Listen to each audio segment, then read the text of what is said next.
Hello everyone, मेरा नाम असीम सिंघल है and welcome back to the Groww channel. अगर आप कोई भी चार्टिंग सॉफ्टवेयर खोलेंगे और उसमें कोई भी चार्ट लगाएंगे तो आप उसमें देखेंगे कि जो टाइम फ्रेम है वो बहुत तरह के हो सकते हैं, starting from 1 minute, 2 minutes, 3 minutes, 5 minutes, 15, 30, 1 hour, daily, monthly, weekly, इतने सारे टाइम फ्रेम्स। और ये बहुत कंफ्यूजिंग हो सकता है। इसके अलावा कोई ट्रेडर्स बोलेंगे कि उनको 5 मिनट का टाइम फ्रेम अच्छा लगता है और कोई ट्रेडर्स बोलेंगे कि उनको डेली टाइम फ्रेम पसंद है। तो आज की इस वीडियो में हम देखेंगे कि कौन सा टाइम फ्रेम हमें कब लगाना चाहिए और कौन सा टाइम फ्रेम आपके लिए बेस्ट है। बट आगे बढ़ने से पहले make sure that you like the video and subscribe to the channel. तो चलिए देखते हैं आज की वीडियो। टाइम फ्रेम्स हमें कौन सा कब यूज करना चाहिए, इसके लिए पहले हम देखते हैं कि किस किस तरह की ट्रेडिंग या इन्वेस्टमेंट होती है। जो सबसे बड़ा टाइम फ्रेम होता है उसको हम इन्वेस्टमेंट मानते हैं, और जनरली आप जब इन्वेस्टमेंट कर रहे होते हैं तो आप बड़ा टाइम फ्रेम यूज करते हैं, मतलब डेली, वीकली या मंथली। उससे जो छोटा टाइम फ्रेम है वो यूज किया जाता है स्विंग ट्रेडिंग के लिए। स्विंग ट्रेडिंग एक तरह से पोजिशनल ट्रेडिंग होती है, जिसमें आप जो ट्रेड कर रहे हैं कुछ दिनों के लिए, एटलीस्ट मोर देन 1 डे आप होल्ड करते हैं। इस ट्रेडिंग के लिए आप जो टाइम फ्रेम यूज करते हैं वो 1 आवर से लेकर 1 डे के बीच में होता है। थर्ड जो होता है वो इंट्राडे ट्रेडिंग होती है। इसका मतलब आप सुबह शुरू करते हैं ट्रेडिंग और by the end of the day और by the end of the trading day आप खत्म कर देते हैं। इसमें जनरली जो आप टाइम फ्रेम यूज करते हैं वो 5 मिनट्स से लेकर 15 मिनट्स तक का हो सकता है। एंड फाइनली जो सबसे क्विक ट्रेडिंग होती है वो होती है स्कैल्पिंग, जिसमें हम जो ट्रेड लेते हैं वो विद इन 5 मिनट्स कंप्लीट कर लेते हैं। इसमें जो टाइम फ्रेम यूज होता है वो 1 मिनट का टाइम फ्रेम यूज होता है। तो आइए ये सारे डिफरेंट टाइम फ्रेम्स हम अपने लैपटॉप पे देखते हैं। चलिए देखते हैं कि कौन सा टाइम फ्रेम हमें कब यूज करना चाहिए। मैंने यहाँ पर रिलायंस का चार्ट लगाया हुआ है और अभी मैंने 5 मिनट का टाइम फ्रेम चूज किया हुआ है। नीचे मैंने MACD का इंडिकेटर भी लगाया हुआ है with default settings. Let's say कि आप मार्केट में इन्वेस्टमेंट पर्पसेस से आना चाहते हैं। अगर आप 5 मिनट का टाइम फ्रेम यूज करते हैं एंड अगर आप MACD के बेसिस पे ट्रेड लेते हैं तो आप देखेंगे कि आपके काफ़ी ट्रेड लग जाएंगे। फॉर एग्जाम्पल, अगर हम यहीं देखें तो हमारे एक ही दिन में 3-4 ट्रेड लग जाएंगे, जबकि क्योंकि हमारा पर्पस जो इन्वेस्टमेंट का है उसमें हम कुछ दिन होल्ड करना चाहते हैं या फिर कुछ हफ्ते होल्ड करना चाहते हैं, इसलिए depending on the time frame हमारे को इन्वेस्टमेंट पर्पसेस से ट्रेड करना बहुत ही मुश्किल हो जाएगा। ये इसलिए है क्योंकि इंट्राडे हमें बहुत सारे एक्स्ट्रा कैंडल्स मिल जाती हैं जिसको हम नॉइज भी बोलते हैं। लेट अस से व्हाट हैपेंस अगर हम इसको चेंज कर देते हैं डेली टाइम फ्रेम पे। अब मैंने इसको डेली टाइम फ्रेम पे कर दिया है और अब अगर आप देखें कि मेरे को जो यहाँ पर सिग्नल मिल रहे हैं वो कुछ दिनों के गैप में मिल रहे हैं। इसका मतलब एटलीस्ट मैं कुछ दिन तक अपना ट्रेड होल्ड कर पा रहा हूँ फ्रॉम एन इन्वेस्टमेंट पर्पस। इससे भी बेटर होगा अगर हम इसको वीकली टाइम फ्रेम पे ले जाएं। मैंने अब इसको वीकली टाइम फ्रेम पे ले लिया है। अब आप देखिए कि अब हमारे को पहली बात तो जो ग्राफ है हमारा, जो हमारा चार्ट है वो बहुत क्लीन हो गया है, उसमें नॉइज नहीं रही है। सेकेंडली अब हमारे जो नंबर ऑफ ट्रेड्स हैं वो कम हो गए एंड फॉर आर पर्पस जो हम इन्वेस्टमेंट करना चाहते हैं उस हिसाब से वीकली हमारे लिए बहुत काम कर सकता है। Let's take an example. As per MACD बोल रहा है कि हमें इस कैंडल के क्लोज पे बाय कर लेना चाहिए था एंड इस कैंडल के क्लोज पे सेल कर देना चाहिए था, जो कि हमें बहुत अच्छा रिटर्न दे देता। सिमिलरली अगर आप देखेंगे कि ऑन अ वीकली चार्ट आपका इन्वेस्टमेंट पर्पस ज़्यादा अच्छे से काम करेगा। सेकेंडली कोई भी प्राइस एक्शन का जो भी इंडिकेटर होता है, let's say double top, double bottom, cup and handle या कोई भी जो आपको पसंद है, रेजिस्टेंस, सपोर्ट, वो जितना भी बड़ा टाइम फ्रेम हो उतना स्ट्रॉन्गर होता है। मतलब अगर आपको एक डबल टॉप आपका अगर वीकली टाइम फ्रेम पे बन रहा है तो वो मच स्ट्रॉन्गर है कंपेयर टू अगर वही चीज़ आपकी 5 मिनट टाइम फ्रेम पे बन रही है।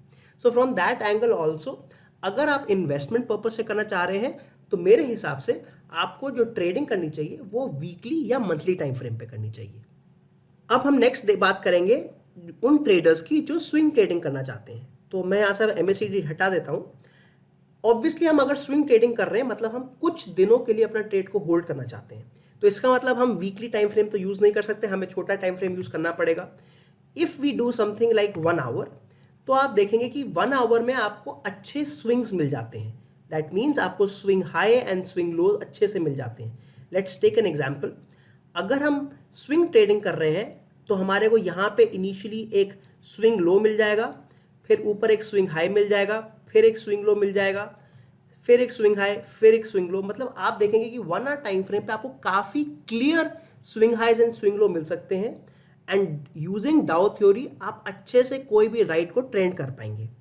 सो that means that if you are doing कोई भी पोजिशनल ट्रेडिंग या फिर स्विंग ट्रेडिंग जिसको हम कहते हैं, तो 1 hour time frame would be pretty good. 1 hour और इवन 2 आवर्स और 4 आवर्स, जितना बड़ा टाइम फ्रेम रखेंगे आपको उतने अच्छे क्लियर स्विंग्स दिखेंगे। Let us take an example. तो मैंने रिलायंस में ही 4 आवर्स का टाइम फ्रेम लगा दिया है। आप देख सकते हैं कि अगर हम स्विंग ट्रेडिंग कर रहे होते तो हमें पूरी की पूरी entry right from the bottom, मतलब 2000 के प्राइस 2200 के प्राइस से हमें करीब 2700 का प्राइस पूरा मिल जाता, हमें पूरा स्विंग मिल जाता। Because as per swing trading हम स्विंग्स पर अपना ट्रेलिंग स्टॉप लॉस करते जाते एंड हम इस पूरे के पूरे ट्रेंड को ले पाते। नेक्स्ट अब हम बात करेंगे इंट्राडे ट्रेडिंग की। इंट्राडे ट्रेडिंग में आपको छोटा टाइम फ्रेम चाहिए होगा क्योंकि हमारे पास लिमिटेड टाइम ही है। हमारे पास सुबह 9:15 से लेकर 3:30 बजे का टाइम है if you talking about stocks. तो उसमें आपको अब जो भी छोटा टाइम फ्रेम है वो ही यूज़ करना पड़ेगा। जनरली जो लोग हैं वो 5 मिनट से लेकर 15 मिनट्स का टाइम फ्रेम यूज़ करते हैं। इसमें आप 3 मिनट्स का टाइम फ्रेम भी यूज़ कर सकते हैं। अगेन, जब आप इंट्राडे ट्रेडिंग कर रहे हैं तो आपका मेजर एम होता है कि आप छोटे छोटे प्रॉफिट्स निकालते जाएं मार्केट से, एंड वो आपको 5 मिनट टाइम फ्रेम या up to 15 minutes time frame मिल जाएगा। इसका ज़्यादा बड़ा अगर आप टाइम फ्रेम लेते हैं तो आपके पास इनफ टाइम नहीं रहेगा। Let us take an example. Let's say कि हमने 30 मिनट्स का टाइम फ्रेम ले लिया है, तो आप देखेंगे कि हमारा एक दिन 7, 8 या 10 कैंडल में ही खत्म हो जाएगा। तो अगर इतना छोटे टाइम में हमारा पूरा दिन ही खत्म हो जाएगा तो हम लोग उसमें एंट्री या एग्जिट्स नहीं ले पाएंगे अच्छे से। इसलिए आई फील कि 5 मिनट या 3 minutes time frame up to 50 minutes time frame is good if you are doing intraday trading. And similarly इसी को आगे बढ़ाते हैं कि अगर आप एक स्कैल्पिंग करते हैं, स्कैल्पिंग होती है जिसमें आप quick entries and quick exits लेते हैं। मतलब आपका जो ट्रेडिंग होल्ड टाइम है वो मैक्सिमम 2, 3, 4 मिनट्स ही होता है। वो आप 1 मिनट टाइम फ्रेम पे जनरली ट्रेड करते हैं क्योंकि आपको इसमें quick entries and quick exits लेना होता है। दैट इज वाई जैसे ही आपको कहीं भी अपॉर्चुनिटी मिलती है आप जल्दी से ट्रेड के अंदर जाते हैं, थोड़ा बहुत प्रॉफिट आता है वो लेते हैं और आउट एग्जिट हो जाते हैं। तो चलिए देखते हैं कि कौन सा टाइम फ्रेम आपके लिए बेस्ट है। ये पता लगाने के लिए हमें कुछ क्वेश्चंस के आंसर देने होंगे। फर्स्ट क्वेश्चन, क्या आप स्विंग ट्रेडर हैं, क्या आप इन्वेस्टर हैं, क्या आप इंट्राडे ट्रेडर हैं या आप स्कैल्पर हैं। जैसे कि हमने बताया, डिपेंडिंग ऑन कि आप किस तरह के ट्रेडर हैं आप उस तरह का टाइम फ्रेम यूज कर सकते हैं। दूसरा, क्या आप एक फुल टाइम ट्रेडर हैं या आप एक पार्ट टाइम ट्रेडर हैं। अगर आप एक पार्ट टाइम ट्रेडर हैं तो बेटर ये रहेगा कि आप एटलीस्ट 30 मिनट्स या उससे बड़ा टाइम फ्रेम ही यूज करें।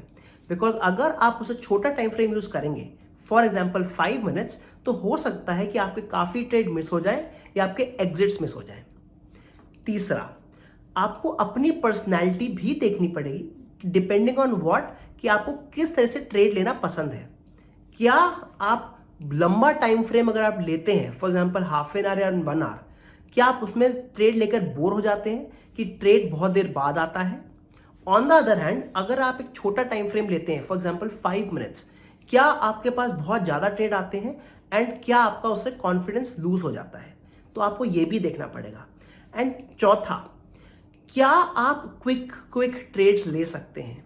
काफ़ी बार आप देखेंगे फॉर द फर्स्ट 15 मिनट्स जो मूवमेंट है वो बहुत ज़्यादा होती है, मार्केट की वॉलेटिलिटी बहुत ज़्यादा होती है। तो क्या आप जल्दी जल्दी ट्रेड ले पाते हैं या फिर आप आराम से ट्रेड लेने में ज़्यादा कॉन्फिडेंस महसूस करते हैं। ये सारे देखने के बाद आपको अपना टाइम फ्रेम मिल जाएगा। दैट बीइंग सेड, मैं आपको जनरल आइडिया देता हूं। If you are a beginner, मेरे हिसाब से बिगिनर्स को 30 मिनट टाइम फ्रेम से शुरू करना चाहिए। इसके कुछ रीजन है। पहला रीजन, तो आप इसको पार्ट टाइम भी तरह ट्रेड कर सकते हैं।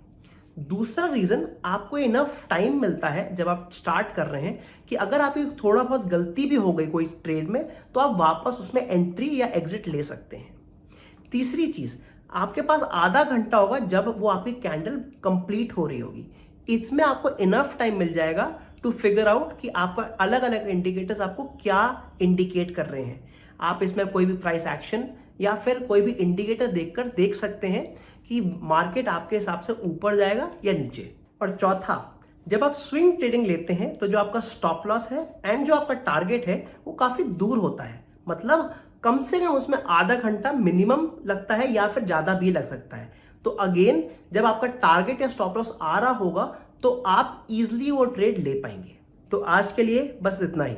आई होप आपको इस वीडियो से अच्छे इंसाइट्स मिले होंगे कि कौन सा टाइम फ्रेम हमें किस तरह की ट्रेडिंग के लिए करना चाहिए and how to figure out कि हमारे लिए बेस्ट टाइम फ्रेम क्या है। But on a very general sense 30 minutes is a good time frame for a beginner. But जाने से पहले make sure that you like the video and subscribe to the channel. Thank you.